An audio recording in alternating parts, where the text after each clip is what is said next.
እትብሉሙድ አጽዋዋዓ ኦፒየም ዋር ኩናት ዕጸ ፋርስ ተባሂሉ ዝጽዋዕ ኩናት 18 ክፍለ ዘመን ዓባይ ሃገር እንግሊዝን ቻይናን ሃገራዊ ሚድያ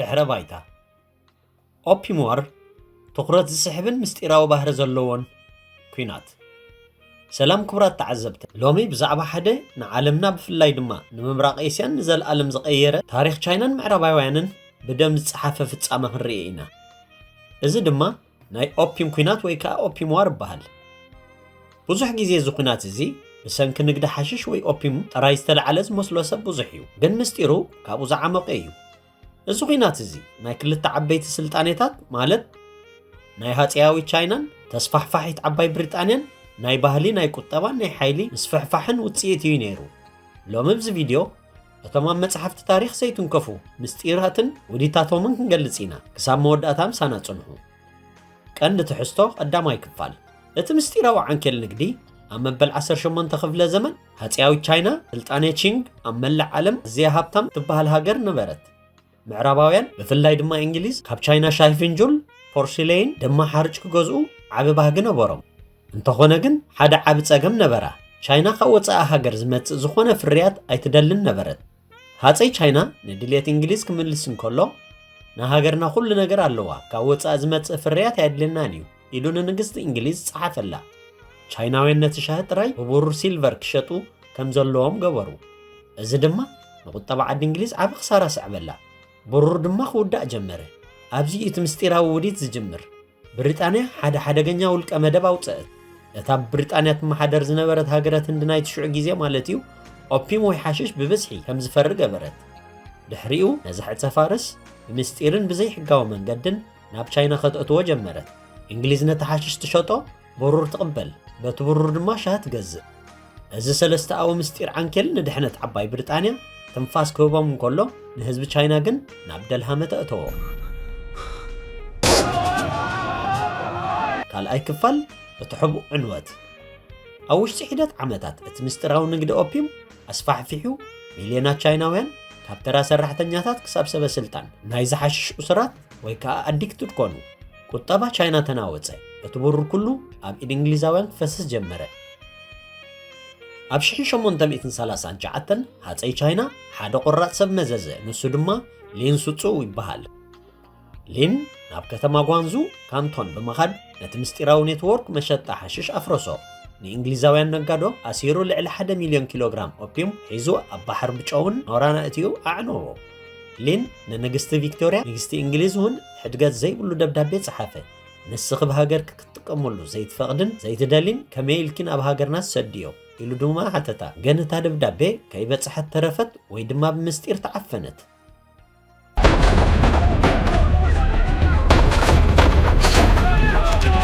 ሳልሳይ ክፋል እቲ ኩናት ምስጢራዊ ስምማዓትን እንግሊዝ ነቲ ናይ ሓሽሽ ምዕናው ከም ምስምስ ተጠቂማ ኣብ ልዕሊ ቻይና ኩናት ኣወጀት እዚ ድማ እቲ ቀዳማይ ናይ ኦፒየም ኩናት 1839 ክሳብ 1842 ነበር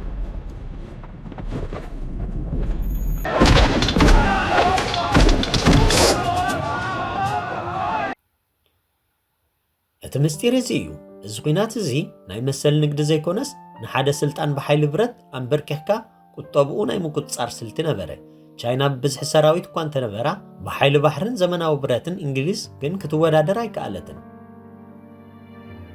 ኣብቲ ኩናት ድማ ቻይና ተሳዕረት ድሕሪኡ ዝመፀ ስምምዕ ትሪቲ ኦፍ ናንኪንግ ግን ንታሪክ ኤስያን ንዘለዓለም ዝበላሸወ ምስጢራዊ ውዕለት ሓዘ ቻይና ንከተማ ሆንግ ኮንግ ንእንግሊዝ ክትባ ተገደደት ሓሙሽተ ዓበይቲ ወደባት ንንግዲ ምዕራባውያን ክፉት ክኾኑ ተገደዱ እቲ ዝገደደ ድማ ቻይና ነቲ ናይ እንግሊዝ ዘጥፍአቶ ሓሽሽ ካሕሳ ክትከፍል ተፈርደት ኣብ 1856 ድማ ካልኣይ ናይ ኦፒየም ዋር ኩናት ተላዕለ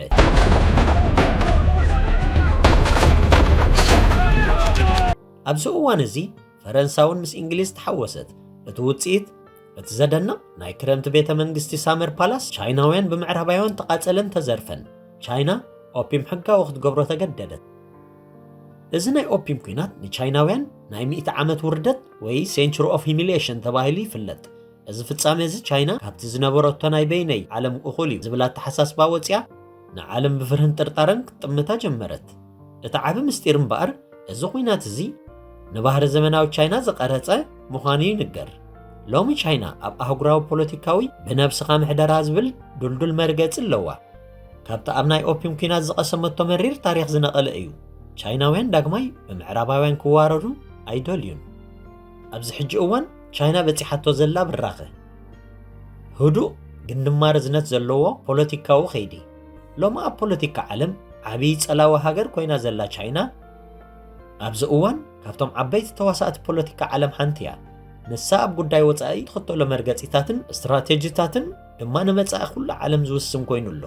ቻይና ብፍላይ ምስ ኣሜሪካ ዘለዋ ውጥረት፣ ኣብ ኤስያ ዘለዋ ምስፍሕፋሕን ከምኡውን ኣብ ኣፍሪቃ ማእኸላይ ምብራቕን ዘለዋ ቁጠባዊ ጽልዋ ንምርዳእ መርገፂኣ መፍለጥ ኣገዳሲ እዩ።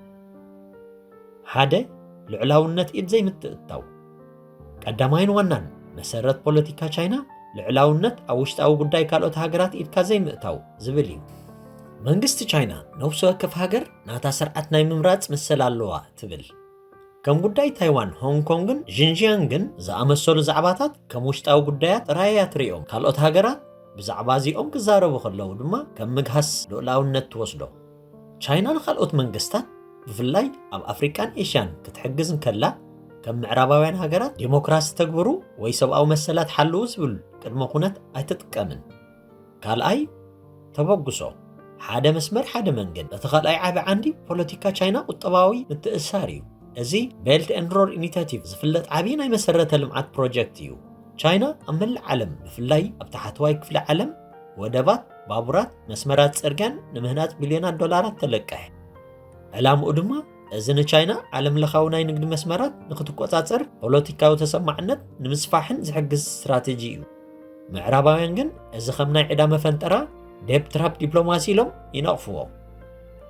ሓድሽ ዓለማዊ ስርዓት ናይ ቻይና ነቲ ካብ ውግዕ ዓለም ንነጀው ብኣሜሪካን ምዕራባውያን ዝምራሕ ዝነበረ ሓደ ወገን ጥራይ ዝዕብልሎ ናይ ዓለም ስርዓት ክቕየር ትደሊ። ቻይና ካብ ሓደ ዝመርሖ ዓለም ናብ ማልቲፖላር ወርልድ ክህሉ ትጣበቕ። እዚ ማለት ስልጣን ዓለም ኣብ ኢድ ሓንቲ ሃገር ጥራይ ዘይኮነስ ብብዙሓት ሓያላን ሃገራት ክመሓደር ኣለዎ ትብል። ነዚ ንምትግባር ድማ ብሪክስ ብራዚል፣ ሩስያ፣ ሂንዲ፣ ቻይና፣ ደቡብ ኣፍሪቃን ካልኦትን ዝኣመሰሉ ሓደስቲ ዓለም ለኻዊ ውህደት ሃገራት ብምጥንኻር ንዋሽንግተን ዝወዳደር ሓይሊ ትቐርብ ኣላ። 4 ኣብ ቴክኖሎጂን ወተሃደራዊ ሓይልን መርገፂ ቻይና ብዘመናዊ ቴክኖሎጂ ወተሃደራዊ ዓቕማ ዝተደገፈ እዩ። ቻይና ኣብ ኣርቲፊሻል ኢንተለጀንስ AI 5Gን ሓደስቲ ፀዓትን መራሒት ክትከውን ትሰርሕ ኣላ። ኣብ ወተሃደራዊ ሸነኽ ምስ ንምልከት ድማ ብፍላይ ኣብ ደቡባዊ ባሕሪ ቻይና ሳውዝ ቺና ሲ ዘለዋ ጽልዋ ንምስፋሕን ሓይሊ ባሕሪ ንምሕያልን ትሰርሕ። እዚ ድማ ምስ ጎረባብቲ ሃገራት ከምኡውን ምስ ኣሜሪካ ዓብዪ ወተሃደራዊ በጥሪ ፈጢሩ ይርከብ። ብሓፈሽኡ ክርአ እንከሎ መርገፂ ቻይና ፖለቲካዊ ዓለም ንምዕራባዊ ጽልዋ ብምብዳህ ቁጠባዊ ሓይሊ ተጠቂማ ሓድሽ ናይ ሓይልታት ሚዛን ምፍጣር እዩ። ቻይና ከም ሓዳስ መራሒት ዓለም ኮይና ክትወፅእ ትገብሮ ዘላ ጉዕዞ ፖለቲካዊ መጻኢ ዓለምና ብዓቢኡ ዝውስን እዩ። ናይ ሎም ዘቕረብናልኩም ታሪክ ነዚ ይመስል ነይሩ። እዚ ምስጢራዊ ታሪክ እዚ ከመይ ረኺብኩሞ? እዚ ቪድዮ እዚ እንተፈቲኹሞ ላይክ፣ ሼር፣ ሳብስክራይብ ብምግባር ደገፍኩም ኣርኢና። ኣብ ዝቕፅል ቪድዮ ብኻሊእ ክሳብ ንራኸብ ሰላም ኩኑ።